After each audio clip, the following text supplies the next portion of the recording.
Assalamualaikum warahmatullahi wabarakatuh dan hai semua. Hari ini saya nak cakap sikit mengenai coronavirus atau dikenali sebagai COVID-19. Saya tahu masih ramai lagi yang tak tahu apa itu COVID-19.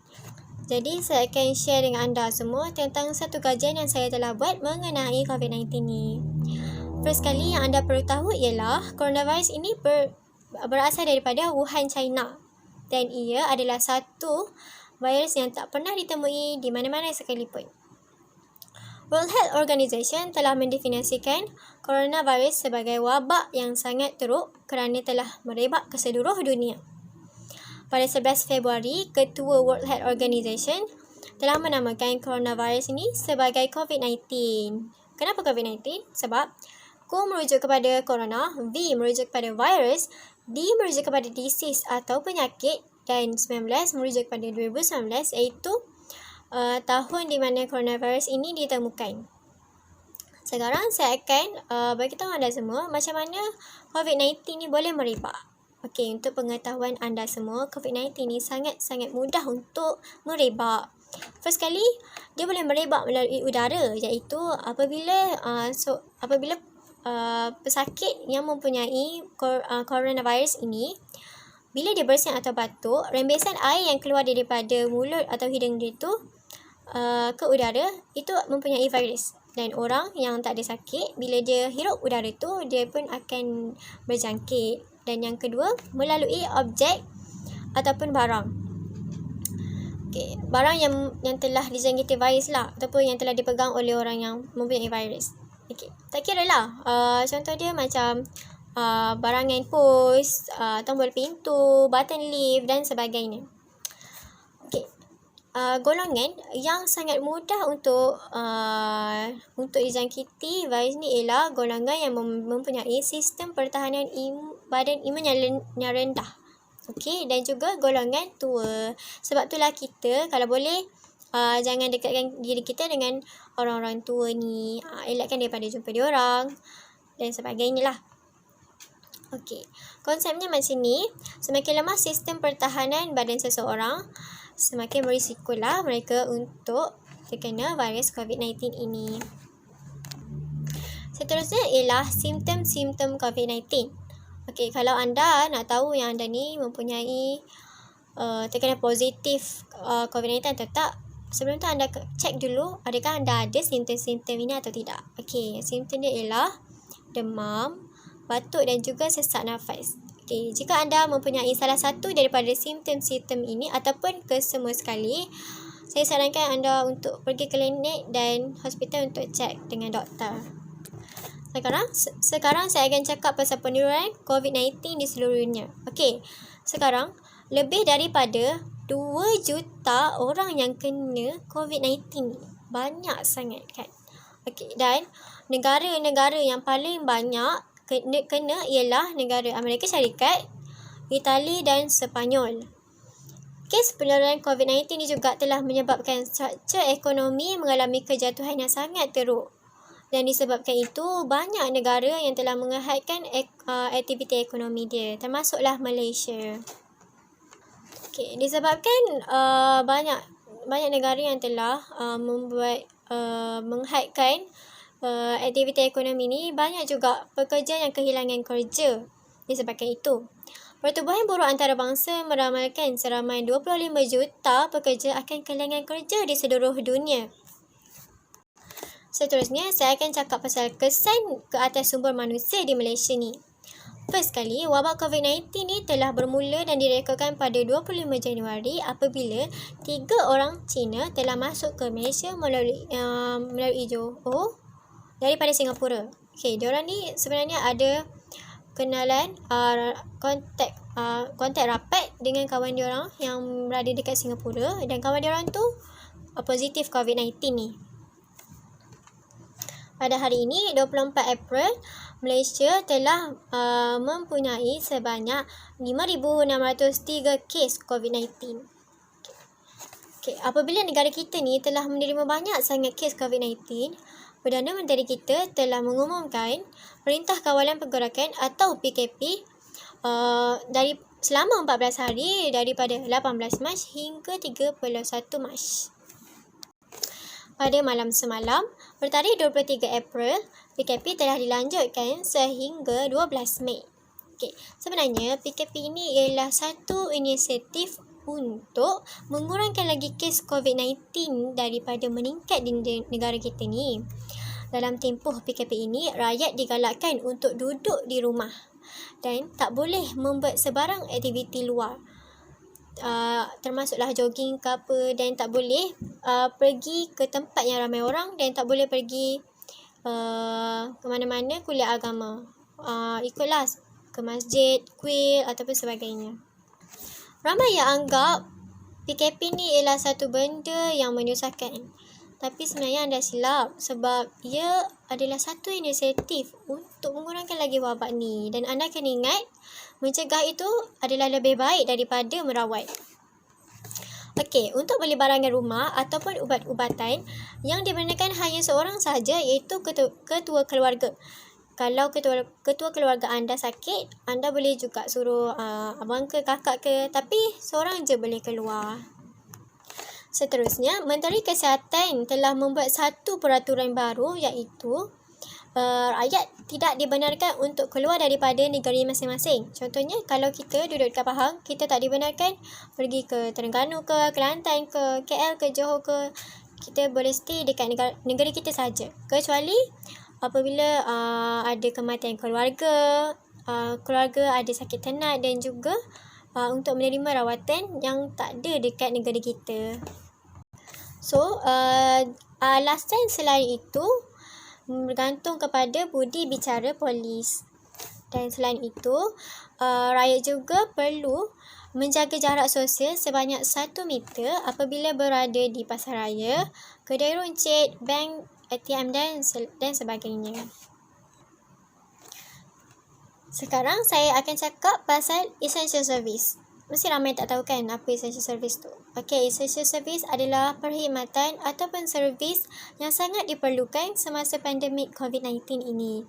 Tanpa mereka, penyakit, kemiskinan, keganasan dan kekacauan mungkin berlaku dekat Malaysia ni. Tetapi hanya sebanyak 15 essential service sahaja yang dibenarkan, iaitu makanan, air, tenaga, pertahanan, pengurusan sisa pepejal atau pembersihan awam, pembentungan, perbankan dan kewangan, penjagaan kesihatan dan perubatan, e-dagang, logistik terhadap kepada penyampaian essential service, pengangkutan melalui darat, air dan udara, hotel dan penginapan, pengeluaran, penapisan, penyimpanan, pembekalan dan pengedaran bahan bakar dan pelincir, perkhidmatan dan pelaburan, dermaga dan lapangan terbang termasuk penyimpanan, pemuatan barang, pengendalian kargo dan penitisan dan penyimpanan. Semua pekerjaan ini sangat diperlukan semasa pandemik COVID-19. Seterusnya, saya akan cakap pasal kesan ke atas pekerja semasa COVID-19 ni. Disebabkan Malaysia pun hadkan aktiviti ekonomi, banyak pekerja yang telah kehilangan kerja disebabkan majikan mereka tidak mempunyai wang yang secukupnya untuk membayar gaji mereka. Dan ada juga yang pendapatan mereka kurang. Contohnya untuk yang menjual, untuk yang businesswoman lah, yang mempunyai gerai-gerai kan, ataupun kedai makan, mereka akan mendapat pendapatan yang kurang ataupun tak dapat pendapatan langsung, kecuali mereka membuat charge on delivery ataupun push. Walau bagaimanapun, pekerja-pekerja tak perlu risau sebab ada akta yang melindungi hak pekerja, iaitu Akta Pekerja 1955, dan Kementerian Sumber Manusia telah menggesa para pekerja dan majikan untuk mengguna pakai Akta Kerja 1955 ini. Jadi jangan risau. Antara akta-akta ialah pemeriksaan kesihatan kepada pekerja dengan segera dengan pembiayaan majikan. Yang kedua, tempoh kelayakan cuti sakit bergaji tanpa hospitalisasi, iaitu pekerja yang bekerja kurang daripada 2 tahun, dia akan mendapat 14 hari. Untuk pekerja yang telah bekerja antara 2 hingga 5 tahun, dia akan mendapat 18 hari cuti. Dan untuk pekerja yang telah bekerja 5 tahun dan ke atas, dia akan mendapat sebanyak 22 hari cuti. Ketiga ialah cuti sakit bergaji. Majikan perlu memberikan cuti sakit bergaji atau kelayakan hospitalisasi sepanjang tempoh rawatan di hospital bagi pekerja yang disahkan mempunyai COVID-19 ini. Okay. Jika pekerja diberi perintah untuk dikuarantin, majikan tak boleh memaksa pekerja untuk menggunakan cuti tahunan. Sebab cuti tahunan ialah hak pekerja. Okey. Dan yang terakhir, majikan tidak boleh melarang pekerja untuk bekerja tanpa perintah kuarantin. Mana-mana majikan yang telah melanggar akta-akta ini akan dikenakan denda tidak lebih daripada RM10,000 bagi setiap kesalahan. Okey, seterusnya saya akan cakap tentang bekerja dari rumah ataupun work from home. Okey, sepanjang tempoh PKP ini, ramai yang telah bekerja dari rumah untuk menyelesaikan tugas masing-masing. Sebenarnya, Malaysia ni tak terdedah sangat dengan work from home. Kecuali businesswoman ataupun businessman yang mempunyai business online. Okey, mereka memang telah terdedah dengan work from home ni dari asal. Okey, macam tu. Sebab mereka dah terbiasa. Oleh itu, sekarang rakyat Malaysia kita sedang perlahan-lahan untuk biasakan diri bekerja dari rumah ini. Okey, sebenarnya bekerja dari rumah ni banyak sangat kelebihan yang kita tak nampak. Okey, first kali ialah bila kita bekerja dekat rumah ni, kita tak terikat dengan mana-mana waktu ataupun jadual. Jadi kita bebas untuk melakukan kerja kita tu bila-bila masa sahaja. Dan kita tak perlu nak habiskan masa kita di pejabat, kan?